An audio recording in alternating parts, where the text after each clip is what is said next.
Good morning students. आज हमने जो 12th क्लास का लेसन हमारा चल रहा था, उस लेसन में भारत का वैभवपूर्ण अतीत, उसमें हम जो सिंधु सरस्वती सभ्यता के बारे में हम पढ़ रहे थे, उसमें हमने देखा था कि सिंधु घाटी सभ्यता की जो उत्खनन हुआ है वो कहाँ कहाँ से कैसे कैसे मिला है। उसके बाद हमने उसकी विशेषताओं के बारे में जाना कि उनकी क्या क्या विशेषता रही है। मेन सिंधु घाटी की जो विशेषता रही है वो क्या क्या थी, वहाँ की भवन निर्माण कला, सड़कें, ईंटें, विशाल स्नानागार, ठीक है, उसी के साथ साथ विशाल जो गोदीवाड़ा था वो भी उसकी विशेषता रही है। तो हमने इन सारी विशेषताओं के बारे में बहुत अच्छे से जानकारी ली है और ये भी हमारा जो टॉपिक था उपलब्धियाँ, जो भारत की उपलब्धियाँ रही है, विश्व को देन रही है, उसी में से ये है। तो अब हम देखेंगे कि वहाँ से खुदाई के समय में, उत्खनन के समय में हमें क्या क्या चीज़ें मिली है और इससे उनकी कला संस्कृति के बारे में हम जानकारी कैसे ले सकते हैं। तो आज का हमारा जो टॉपिक है वो है सिंधु सभ्यता, सरस्वती सभ्यता की कला, लिपि व विज्ञान की जानकारी, कि वो किस तरह से, उन्हें किन किन चीज़ों की जानकारी उस समय थी, इतने वर्षों पहले, हजारों वर्षों पहले भी वो किन किन चीज़ों के बारे में अच्छे से जानते थे। तो सबसे पहले हम उसमें देखते हैं, हमारा जो टॉपिक आता है सबसे पहले आती है हमारी कला।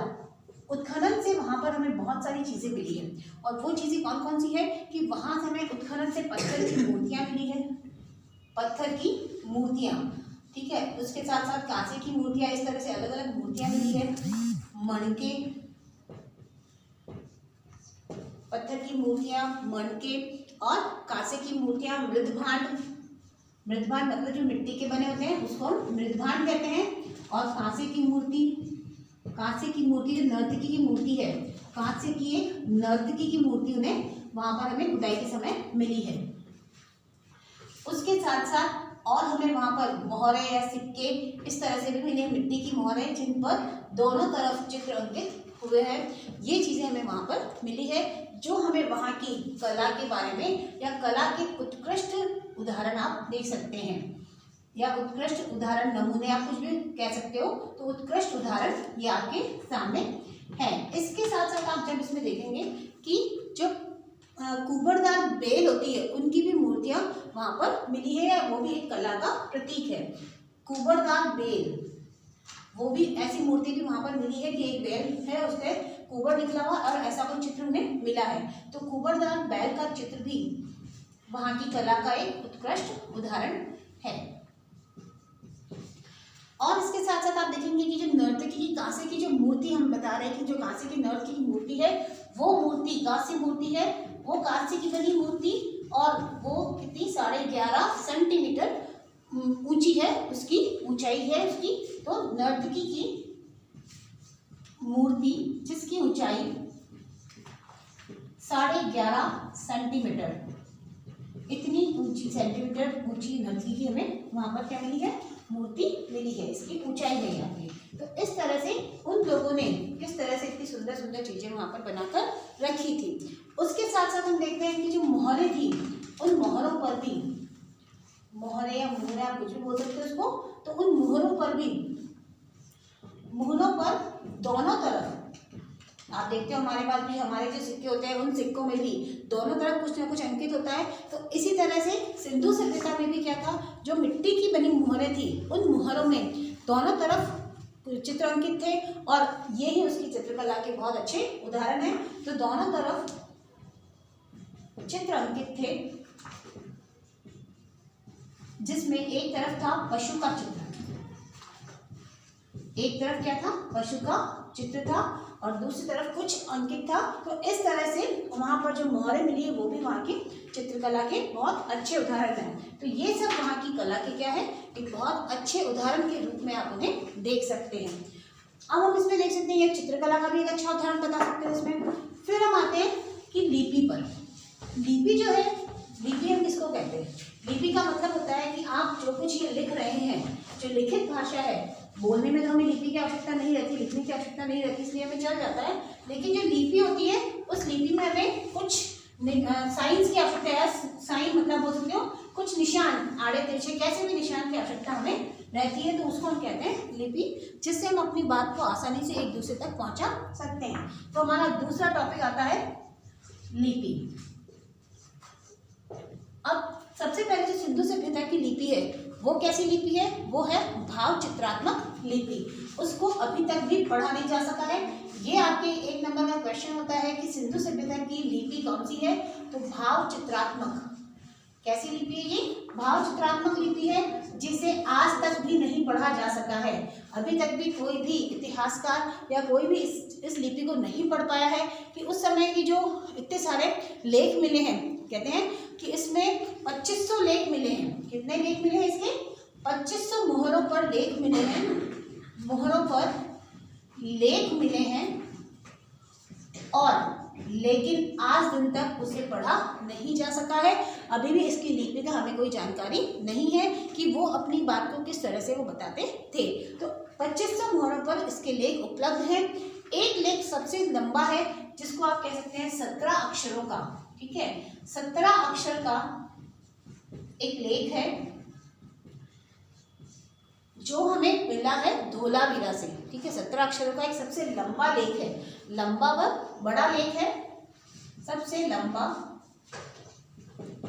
व बड़ा लेख हमें मिला है कहाँ से, धोलावीरा से। धोलावीरा कहाँ पर है, हमने पहले पढ़ा है कि धोलावीरा जो है गुजरात में है, और ये यहाँ पे सिंधु सभ्यता की बहुत बड़ी, यहाँ पर आप देख सकते हैं वो विशाखापट्टनम वाला जो एरिया था वो भी उसी में आता है, मतलब बंदरगाह जो था, विशाल बंदरगाह, वो भी हमें वहीं मिला है। तो कुल मिलाकर ये वाला जो 17 अक्षरों का जो लेख है वो हमें कहाँ से मिला है, धोलावीरा से मिला है। तो इस तरह से हम देख सकते हैं जो लिपि है वो कैसी लिपि है, लिपि भाव चित्रात्मक लिपि है। उसके साथ साथ हमें 25 मोहरों के अभी तक जितनी लेख मिले हैं उन लेखों में, अभिलेख लेख बोल सकते हो, तो अभिलेख मिले हैं वो कितने हैं, 2500 अभिलेख मिले, लेकिन अभी तक भी इनके बारे में हमारे पास कोई और जानकारी नहीं है कि ये क्या कहना चाहते हैं या वो अपनी लिपि में क्या बताना चाहते हैं। फिर इसके साथ साथ हमें 17 अक्षर का एक बहुत बड़ा या लंबा लेख मिला है, और वो हमें कहाँ से मिला है, ये हमें धोलावीरा जो गुजरात है वहाँ से हमें एक लेख मिला है, ठीक है। उसके बाद हम आते हैं हमारे तीसरा टॉपिक, विज्ञान। अब विज्ञान जो आज हम देखते हैं कि हमारा विज्ञान कितना सक्षम है, हम कितने विकसित हो चुके हैं कि आज हम चांद पर या यहाँ पर मार्स पर भी पहुँचने की तैयारी कर रहे हैं। उसके साथ साथ हमारे यहाँ पर जो हमारा जो चिकित्सा विज्ञान है वो भी काफ़ी अभी जो है बहुत विकसित है। लेकिन क्या उस समय विकसित नहीं था, नहीं, उस समय भी बहुत विकसित था। जो हमारा विज्ञान है, आप जिसकी बात करते हैं विज्ञान की, और विज्ञान जो है उस समय भी बहुत विकसित था। आपने जब देखा कि मिस्र की जो सभ्यता थी उसमें जो डेड बॉडी होती थी, डेड बॉडी को क्या किया जाता था, बहुत अच्छे से उसको लेप लगाकर, केमिकल जो होता था उससे लेप लगाकर उसे बरसों तक सुरक्षित रखा जा सकता था। तो ऐसी विज्ञान उस समय भी हमारी सिंधु सभ्यता में भी रही होगी। तो हमारे यहाँ पर जो सिंधु सभ्यता के विज्ञान की बात करते हैं तो वो ये है कि विज्ञान के बारे में वो बहुत सारी जानकारी रखते थे, जैसे औषधि विज्ञान के बारे में, शल्य चिकित्सा के बारे में, धातु विज्ञान के बारे में। उसके साथ साथ गणित की भी इन्हें बहुत अच्छी जानकारी थी, मतलब गणित के कुछ साइन के बारे में ये जानते थे, चिन्हों के बारे में जानते थे, जिससे कि ये अपना उस समय का जो व्यापार का लेन देन होता था उस व्यापारिक लेन देन को वो उस तरीके से किया करते थे कि वो लोग गुणा और जोड़ को, योग जो होता है गुणा और योग, उसको बहुत अच्छे से कर सकते थे।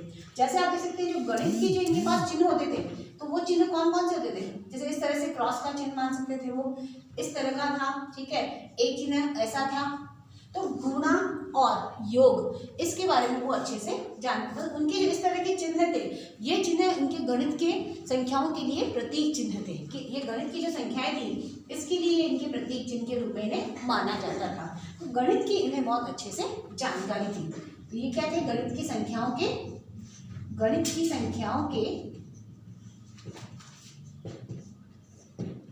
चिन्ह थे, ठीक है।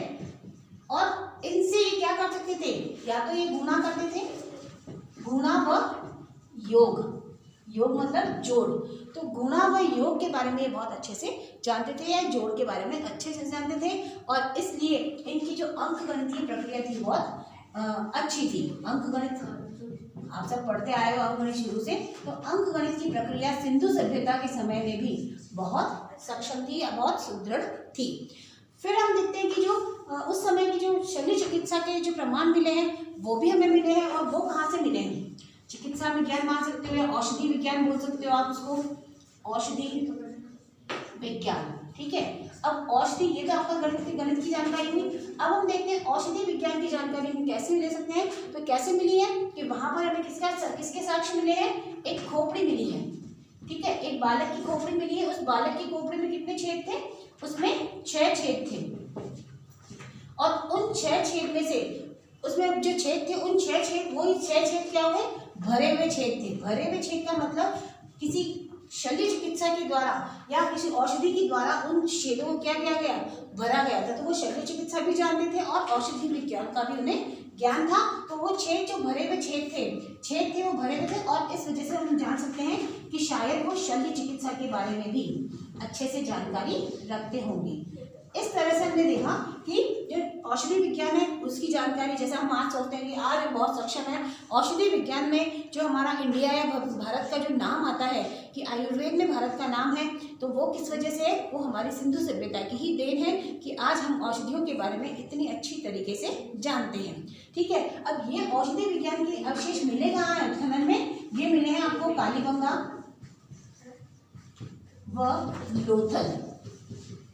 कालीबंगा आपका राजस्थान में, लोथल गुजरात में। ठीक है, तो ये अवशेष जो खोपड़ी के अवशेष मिले हैं वो हमें मिले हैं कालीबंगा और लोथल में मिले हैं। और हमें बालक की खोपड़ी के पर 6 छेद नजर आए हुए हैं। और इससे पता चलता है कि वो शल्य चिकित्सा में भी क्या रहे होंगे, सक्षम रहे हैं या माहिर रहे हैं। फिर हमने देखा है कि इसमें जो और है वो धातु विज्ञान के बारे में बहुत अच्छे से जानकारी रखते थे। धातु विज्ञान का मतलब समझते हो, अलग अलग धातुओं का प्रयोग करना। और आप जानते हो कि जो सिंधु सभ्यता थे या सिंधुवासी जो थे वो किसके बारे में, कांसे के बारे में बहुत अच्छे से जानते थे।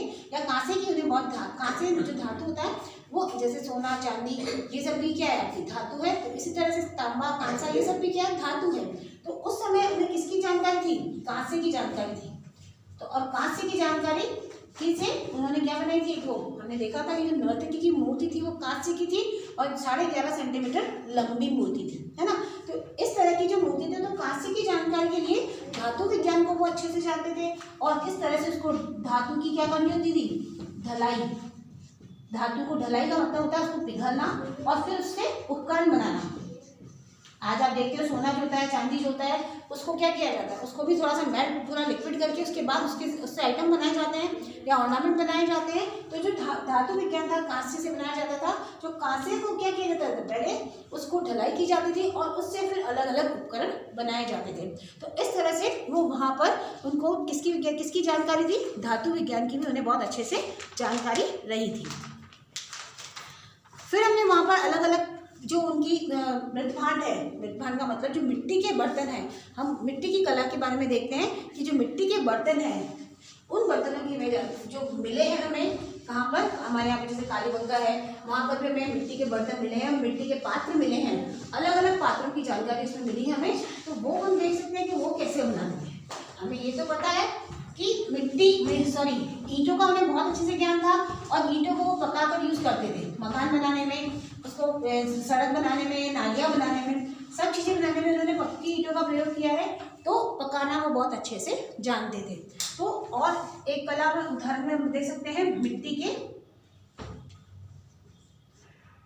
के बर्तन। और मिट्टी के बर्तन वो कैसे बनाते थे, उन्हें चाक पर, आपने अगर कभी कुम्हार का घर देखा है, मिट्टी से बर्तन बनाते हुए देखा है, तो वो आपका कहलाता है कि चाक पर जो मिट्टी के बर्तन थे वो मिट्टी के बर्तन वो बनाते थे। इसीलिए चाक का यूज करना उन्हें आता था। तो चाक पर मिट्टी के बर्तन बनाए जाते थे और उन्हें फिर पकाया जाता था आग में। और आग में पकाने के बाद पकाया जाता था, किसमें, आग में पकाया जाता था। और पकाने के बाद उसमें गेरू रंग व काले रंग से उसको वो डेकोरेट करते थे। काले रंग से उसको क्या करते थे, बाहर से डेकोरेट करते थे। काले रंग से उन पर चित्र बनाए जाते थे।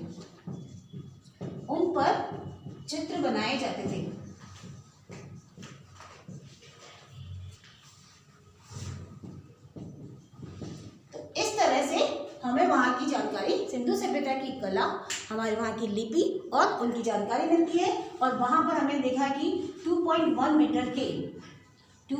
मीटर के भट्टों के निर्माण, भट्टों की जानकारी भी वहाँ पर मिली है। तो इस तरह से वहाँ की लिपि, वहाँ की कला और विज्ञान की जानकारी हमें उससे मिलती है।